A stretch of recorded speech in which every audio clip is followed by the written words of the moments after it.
So you're 100% done with Squadron 42. You survived the Vandal, you've been yelled at by officers with perfect jawlines, you've flown ships, didn't get eaten by elevators, or fall through a perfectly solid floor, and for a brief, beautiful moment, you think, what's next? It's at that moment you see it. Continue your story, or something to that effect. So you jump in. What do you see? What is there to do? And what can you expect from this new experience? A lot of people coming out of Squadron 42 aren't going to be long-time backers, nor are they going to be forum archaeologists. They're just regular players who just spent 30 plus hours in a polished, cinematic, single-player experience. Now they're stepping into a massively multiplayer game, one with very few boundaries, player-driven content, and a directionless rudder. While it stands on its own, Squadron 42 to me is almost akin to a tutorial, a really long one, with its own set of rules, stories, limitations, but at its core it shares the same mechanics and basics of how to be in the world. You're taught diegetically through the length of the campaign, the mission system, mobiGlas usage, flight mechanics, the physics and motion of the game, the background of the world and story itself, even NPC behaviour and the limited survival mechanics. Players jumping in from 42 into the MMO side of things won't be starting from scratch. What's learnt in one is directly transferable to the other, so they get to start with a baseline of knowledge, starting with one foot in the door, so to speak, more so than even some of the long-term backers. But they'll also bring a mixed bag of pre-baked expectations and assumptions with them. Expectations based not only on their playthrough of Squadron 42 and the experience they had within, but years of MMO, FPS, RPG games, systems, and mechanics within them. Essentially, a successful game needs to minimize exit opportunities or offboarding moments and create as frictionless a transition as possible. What does that look like? And what do I think we need to see? I think the first thing people are going to expect, even without thinking about it, is a direction. Starting missions like the Flight Academy will be essential.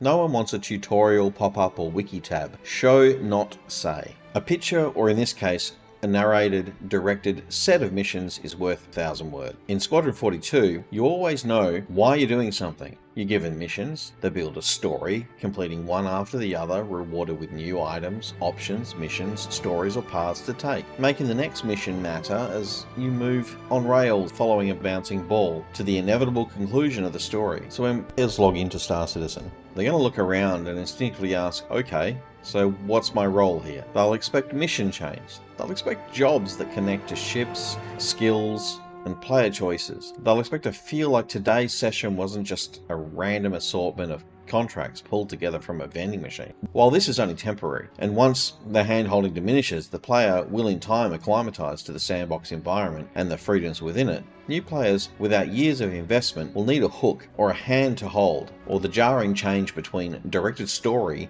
and open sandbox could be enough to turn many away.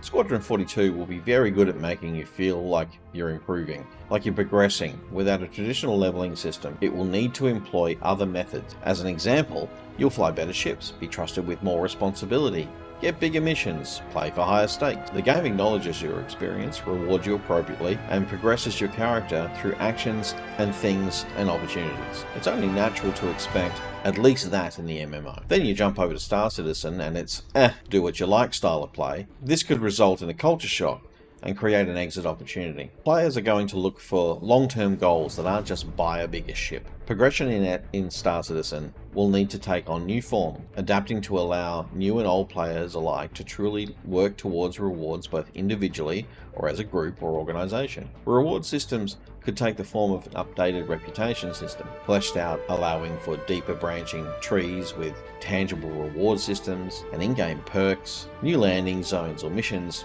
more advanced or with connected stories, even down to NPCs recognizing achievements in your chosen factions that actually change how the world treats you. Complete an ace pilot mission and have people from time to time gossip about your prowess as you pass them on the street, for example. If progression in the live game contrasts greatly with Squadron 42, you'll end up directly fighting to keep that player engaged, and you can't dumb it down so existing players feel left out to dry, or FOMO over some perceived reward or bonus.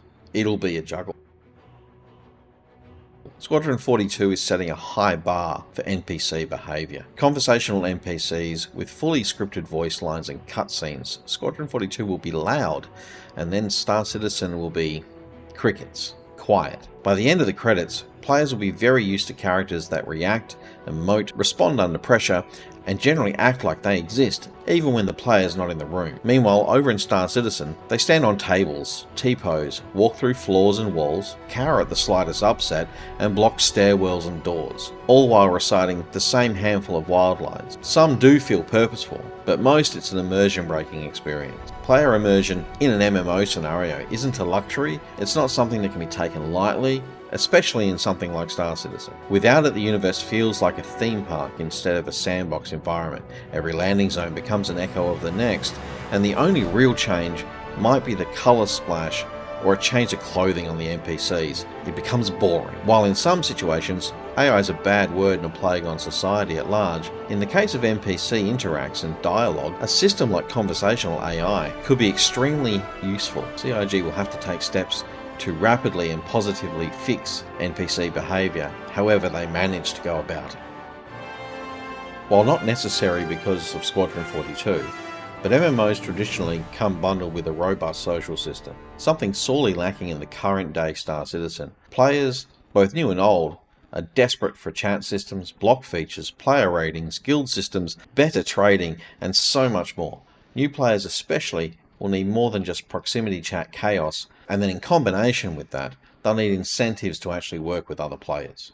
They'll be expecting group-based content with defined roles, like engineering or gunnery.